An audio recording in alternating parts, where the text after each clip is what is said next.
Elle m'a d'abord demandé de ne pas la regarder dans les yeux. C'était une règle étrange, presque théâtrale, mais dans la suite d'un hôtel 5 étoiles, allongé à moitié nu dans des draps de soie, j'ai simplement hoché la tête. Elle ne plaisantait pas. Et c'était bien ce qui la rendait aussi fascinante. Olivia, 43 ans, épouse du directeur financier du plus grand groupe de cosmétiques de Paris. Intouchable, sublime, cruelle parfois. Et moi? J'étais barman dans une boîte du 8e arrondissement, à demi oublié par la vie, vivant dans un studio humide avec des voisins qui criaient plus qu'ils ne respiraient. Elle m'a choisi. Pourquoi? Peut-être pour mon silence. Peut-être pour mes yeux qui ne jugent pas. Peut-être simplement parce que j'étais à portée. Mais ce soir-là, lorsqu'elle a laissé tomber sa robe ivoire sur le sol marbré, ce n'est pas l'argent que j'ai vu, c'est une femme en feu, une femme enfermée, une femme qui se battait avec ses propres chaînes.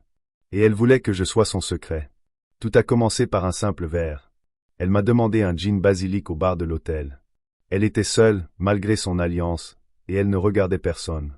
Les autres clients la fixaient avec cette obsession que provoque la beauté aristocratique, glacée, distante, impossible à atteindre. Mais elle m'a fixé moi. Et elle m'a dit, « Tu veux gagner plus en une nuit que dans ton mois entier ici. » J'ai ri, au début. Et puis j'ai vu ses yeux. Elle ne blaguait pas. Elle a sorti une carte noire, l'a déposée sur le comptoir, et m'a dit de la suivre. Pas dans sa chambre. Non. Dans une Mercedes noire, conduite par un chauffeur muet. On a roulé en silence jusqu'à une villa dans les hauteurs de Montmartre. Là, elle m'a donné les règles. Pas de questions. Pas de regard. Pas de nom. Pas de photo. Et si un mot sortait de ma bouche ailleurs qu'ici, ce serait fini, et dangereux. En échange, elle m'a remis une carte bancaire. Sans plafond. Tu peux tout acheter. Tout, sauf moi. Le jeu a duré des semaines. Puis des mois. 1 ou 2 fois par semaine, je recevais un message codé. 1 heure, un lieu. Parfois un hôtel. Parfois un appartement qu'elle louait sous un faux nom. Elle changeait de parfum à chaque rendez-vous, comme si elle voulait me perdre dans une forêt de visages. Elle ne se confiait jamais. Elle ne riait presque jamais. Mais parfois, au milieu de la nuit, elle restait éveillée, allongée sur moi, la tête sur ma poitrine, et murmurait des choses qu'elle pensait que je ne comprenais pas. Tu crois qu'il m'aime encore? Ou bien, quand on commence à trahir, est-ce qu'on finit toujours par trahir tout le monde? J'aurais voulu la serrer fort, lui dire qu'elle n'était pas seule. Mais j'avais signé un contrat invisible. Mon silence était ma monnaie. Et elle payait cher. Les vêtements griffés, les montres hors de prix, les restaurants de luxe, tout cela ne me faisait plus aucun effet. Ce que je voulais, c'était elle. Mais chaque fois que je franchissais la ligne, elle me ramenait à ma place. Une fois, je lui ai demandé son vrai prénom. Elle m'a giflé. Pas fort, mais assez pour que je comprenne. Ce n'était pas un jeu amoureux. C'était une transaction. Je n'étais pas son amant. J'étais son secret. Un jour pourtant, tout a changé. Ce matin-là, elle n'est pas venue seule. Elle m'a donné rendez-vous dans un hôtel particulier du 16e. Elle portait des lunettes de soleil, un trench beige, et un silence glacé. Derrière elle un homme de 50 ans. Cravate en soie, regard d'acier. Son mari. Je me suis figé mais elle a souri. Froidement et m'a dit, « Dis-lui ce que tu es pour moi. » J'ai cru à un piège. Elle m'a regardé. Longtemps. Puis elle a soufflé, « Dis-lui. » Ou c'est fini. Alors j'ai parlé. J'ai dit la vérité. Que j'étais payé pour me taire. Que j'étais là depuis des mois. Que je ne savais rien d'autre qu'elle avait besoin de moi. Il a ri. Un rire amer. Puis il a dit, « Tu vois, Olivia, même tes mensonges ont besoin d'un témoin. » Et il est parti sans violence. Elle s'est effondrée dans mes bras ce soir-là. Pour la première fois elle a pleuré comme une enfant, elle m'a raconté. Son mariage était mort depuis 5 ans mais le divorce serait un scandale. Ils avaient des parts, des actions, des accords de silence. Elle ne pouvait pas partir. Elle ne pouvait qu'exister, à travers moi. J'étais sa bouée. Son espace de respiration. Et elle, ma drogue. Mais quelque chose s'est brisé ce soir-là. La règle principale. Le silence. Le secret. Tout s'était effondré. Les semaines suivantes ont été floues.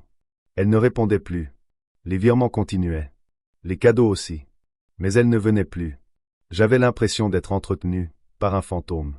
Jusqu'à ce que je reçoive une enveloppe. Pas un message. Une vraie enveloppe, glissée sous la porte de mon studio. À l'intérieur, une lettre, courte. Tu sais maintenant, tu as vu, tu comprends. Alors fais ce que tu veux et garde tout. Ou rends tout. Mais ne me cherche plus. Aucune signature.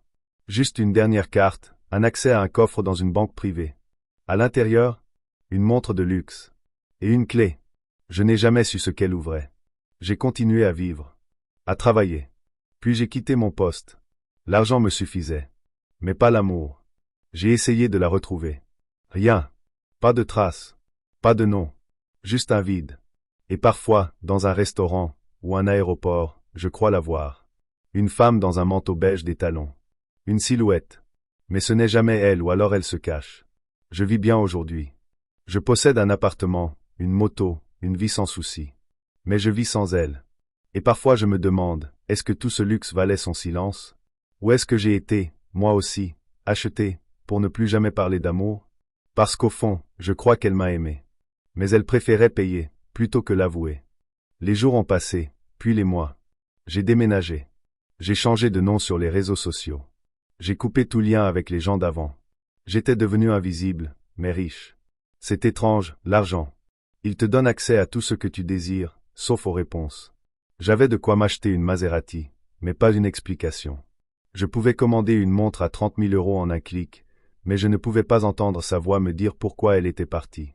Je vivais dans un appartement lumineux, rempli de verre et de silence, avec une vue sur tout Paris, et pourtant il n'y avait rien à voir. Chaque matin, je me réveillais dans un lit trop grand.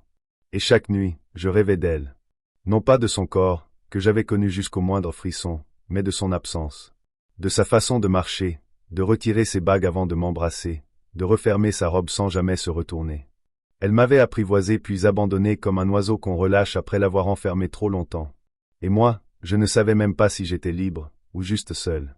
J'ai fini par utiliser la clé. Elle dormait dans un tiroir depuis trop longtemps. Je ne savais même pas ce qu'elle ouvrait. Mais un jour, en triant mes affaires, j'ai ressenti un vertige, et si elle m'avait laissé une dernière vérité? J'ai engagé un détective.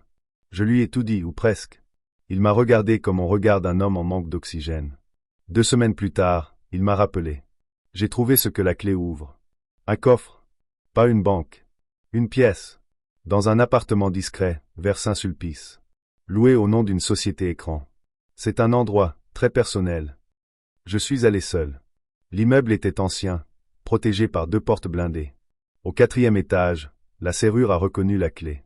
Et la porte s'est ouverte. C'était un sanctuaire. Rien à voir avec le luxe froid qu'elle affichait. Là, tout était doux. Un canapé en velours beige, des livres partout, des bougies consumées, des carnets, des écharpes oubliées, des talons dans l'entrée. Et au mur, une photo. De moi. Endormi. Je ne sais pas qui l'a prise. Je ne sais même pas si elle le savait. Mais j'étais là. Nu, vulnérable, paisible. Et sur la table basse, un cahier. Je l'ai ouvert. C'était son journal. Pas une fiction. Des vérités. Des notes éparses. Des aveux. Il ne comprend pas. Il croit que je le contrôle. Mais il est la seule chose libre que j'ai connue depuis 10 ans. Plus loin, si je lui dis, il partira. Alors je préfère le payer. Comme ça, je peux me dire qu'il est là pour l'argent. Et je garde mon cœur intact. J'ai lu pendant des heures. Jusqu'à la dernière page. Juste une phrase. Tu as été mon dernier souffle. Maintenant je retiens ma respiration. Je suis sorti sans rien emporter. J'ai laissé la pièce comme elle était. Peut-être reviendrait-elle. Peut-être pas. Mais au moins je savais. J'avais été plus qu'un corps. Plus qu'un silence. J'avais été un abri. Et dans ce monde d'apparence, d'héritage et de mariage de façade, j'étais le seul endroit où elle pouvait exister sans maquillage. J'aurais préféré qu'elle me dise tout. Mais je comprends pourquoi elle ne l'a pas fait. Elle avait bâti sa vie sur des murs trop lisses. Je n'étais qu'une fissure. Une brèche. Et elle avait peur que la lumière me brûle. Des années ont passé. J'ai investi son argent dans un bar à Lisbonne. Un endroit discret. Intime. Parfois, j'imagine qu'elle entre. Qu'elle commande un gin basilic. Qu'elle ne dit rien, mais qu'elle reste. Je ne sais pas si elle est encore en vie. Je ne sais même pas si elle a gardé une trace de moi. Mais chaque soir, quand je ferme les rideaux et que je nettoie le comptoir, je sens son parfum. Comme un fantôme qui me paie encore, pour que je me taise. Mais aujourd'hui, j'écris tout. Pas pour me venger. Pas pour qu'on la reconnaisse. Juste pour que quelque part, entre les lignes, elle sache que son silence a laissé une trace. Et que, même payé, un amour vrai ne disparaît jamais tout à fait.